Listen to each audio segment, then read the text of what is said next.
Hello guys, welcome back to my channel. So इस episode के start में हम यहाँ पे याओ को देखते हैं जिसकी आंखें खुलती है और सामने वो चैंग को नोटिस कर पाती है जो कि उसके साथ सोया हुआ था। ये देख के वो काफ़ी ज़्यादा हैरान हो जाती है। चैंग की भी आंखें खुल जाती हैं और वो दोनों एक दूसरे को नोटिस कर पाते हैं। तभी पीछे से कुछ आवाज़ें आती है जो कि जीडीएस के ऑल मेंबर की थी और वो चैंग को बुलाने लगते हैं, जिसकी वजह से याओ डर जाती है और अपने आप को ब्लैंकेट में छुपा लेती है। तभी चैंग बाहर जाता है और सारे मेंबर उसे ऐसे घूर के देख रहे थे मानो जैसे उसने कुछ कर दिया हो, जिसमें उसे पता चल जाता है कि आखिरकार उन लोगों को पता चल गया, जिसकी वजह से वो कहने लगता है कि याओ का बेड गंदा हो गया था, जिसकी वजह से वो मेरे बेड में सोने आई थी। अब वहाँ पे मैंग कहने लगता है कि आखिरकार ऐसे तुम कैसे कह सकते हो, हमारे पास काफ़ी सारा बेड है, अगर याओ को सोना रहता तो हमारे बेड में सो सकती थी, आखिरकार वो तुम्हारा बेड को क्यों चॉइस किया। उसे टीज करने लगता है। तभी यहाँ पर लियो बोलने लगता है कि मुझे तो पता नहीं था कि मेरा भाई इतना भी आगे बढ़ सकता है और किसी लड़की को अपने बेड तक लेके आ सकता है। ये सारी बातें सुन के सभी लोग उसका मजाक के उड़ाने लगते हैं।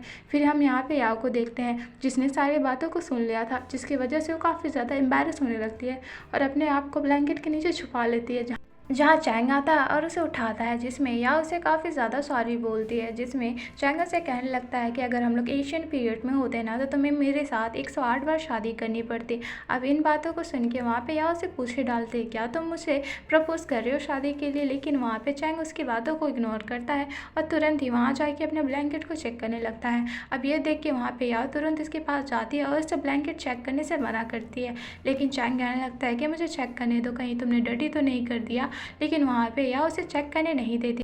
जिसकी वजह से उन दोनों के बीच झगड़ा होने लगता है और वो दोनों एक दूसरे के ऊपर गिर जाते हैं, जहाँ वो दोनों एक दूसरे को देखते ही रह जाते हैं। पीछे से हमें यहाँ पे कवि को दिखाया जाता है जो कि अपने रूम में एंटर होता है तो उन दोनों को इस हालत में देख लेता है, जिसकी वजह से काफ़ी ज़्यादा एम्बैरस होने लगता है और वो शर्म से ऐसे कहने लगता है कि मैंने तुम दोनों को देखा ही नहीं, तुम दोनों कंटिन्यू करो, और वहाँ से चला जाता है। जिसके बाद क्या था, वहाँ पे याओ काफ़ी ज़्यादा एम्बैरस होने लगती है और भाग जाती है। हम यहाँ पे चैंग को देखते हैं जो कि याओ के बारे में सोच के काफ़ी ज़्यादा स्माइल कर रहा था। फिर हमें नेक्स्ट सीन का दिखाया जाता है, हम याओ को देखते हैं जिसने लाइव स्ट्रीमिंग में गेम खेलना स्टार्ट कर दिया था। तो इतनी देर में वहाँ पे चैंग आता है और उसे डिस्टर्ब करने लगता है, जिसकी वजह से याओ ने गलत शिकामी को चॉइस कर लिया था। और वो काफ़ी ज़्यादा गुस्से में चैंग को कहने लगती है कि प्लीज़ मुझे तुम डिस्टर्ब मत करो, लेकिन वहाँ पे चैंग कहाँ हार मानने वाला था, जिसकी वजह से वो रात के टॉपिक को लाइव स्ट्रीमिंग में बताने लगता है, जिसकी वजह से ये टॉपिक काफ़ी ज़्यादा ट्रेंड में जा रही थी। और ये सारी चीज़ें यहाँ पे यांग भी लाइव स्ट्रीमिंग में नोटिस कर रहा था और वो काफ़ी ज़्यादा गुस्से में था, लेकिन वो कुछ नहीं कर पाता था।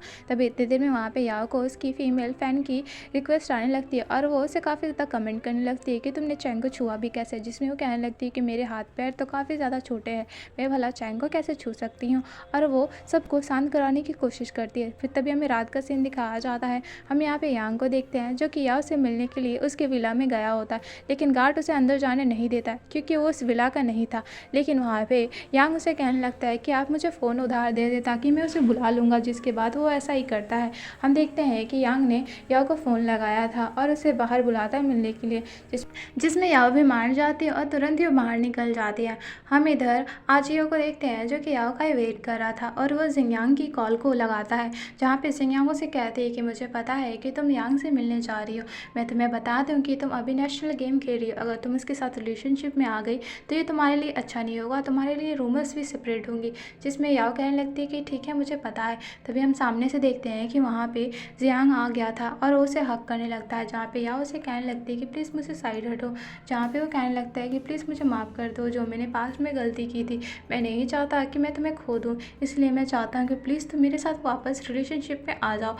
जहाँ याओ उसे कहने लगती है कि मुझे माफ़ कर देना है कि तुम्हें पता है कि इस चीज़ के लिए काफ़ी ज़्यादा टाइम बीत चुका है और मैं तुम्हारे साथ रिलेशनशिप में नहीं आ सकती। अब वहाँ पे यांग उसे पूछने लगता है कि क्या तुम चैंग को पसंद करती हो, जिसकी वजह से तुम मेरे साथ रिलेशनशिप में नहीं आ रही हो। यहाँ पे वो बताने लगती है कि नहीं ऐसी कोई बात नहीं है। तभी पीछे से हम देखते हैं कि वहाँ पर चैंग पहुँच चुका था और वो याओ से कहने लगता है कि मैं बाहर चॉकलेट लेने जा रहा हूँ, क्या तुम मुझे कुछ पैसे दोगी, जिसमें वो पैसे दे देती है और उसे कहती है कि ठीक है तुम्हें जितना खाना है तुम खा लेना। जिसके बाद चैंग पैसे लेके वहाँ से जा रहा था और वो यांग से कहने लगता है कि मुझे तुम दोनों की रिलेशनशिप से कोई भी दिक्कत नहीं है, लेकिन मैं तुम्हें बता दूँ कि याओ अभी हमारे साथ जीटीएस के प्लेयर है और हम नहीं चाहते कि नेक्स्ट गेम में तुम हमें डिस्टर्ब करो, और उसे वहाँ से बाय बोल के चला जाता है। जिसके बाद जाने के बाद यहाँ पे हम देखते हैं कि यांग ने याओ से कहा था कि क्या तुमने अभी क्या कहा, क्या तुम्हारा सच में उसके साथ रिलेशनशिप नहीं है, जिसमें बता देते कि हाँ सच में मेरे साथ उसका कोई रिलेशनशिप नहीं है और ना ही मैं तुम्हारे साथ रखना चाहती हूँ। जिसमें यांग काफ़ी ज़्यादा अपसेट अपसेट होने लगता है और उसे कहता है कि हम दोनों फ्रेंड भी नहीं बन सकते,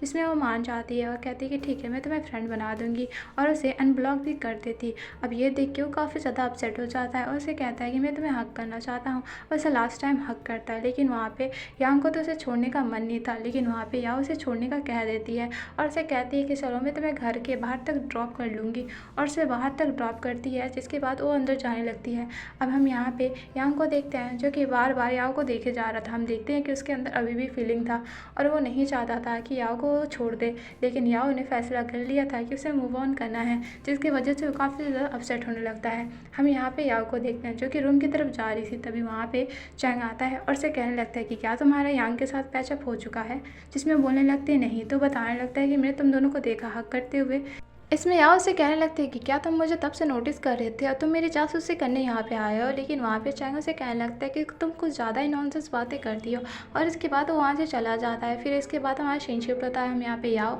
और यांग को देखते हैं जो दोनों एक दूसरे से बात कर रहे थे, जहाँ पे याओ से कहने लगती है कि मैंने यांग को अनब्लॉक कर दिया है और वो सारी बातों को बता देती है, जहाँ वो पूछने लगती है कि मुझे पता है कि तुमने चैंग को बाहर बुलाया था ताकि वो मुझे देख पाए, जिसमें जिंगयांग कहने लगती है कि हाँ मुझे लगता है कि वो तुम्हें लाइक करता है, लेकिन वो उसकी बातों को ज़्यादा ध्यान नहीं देती है और उसे कहती है कि ज़्यादा सोचना बंद करो। और इसी के साथ हमारा सीन यही कट हो जाता है। मिलते हैं नेक्स्ट एपिसोड में। Thank you for watching guys.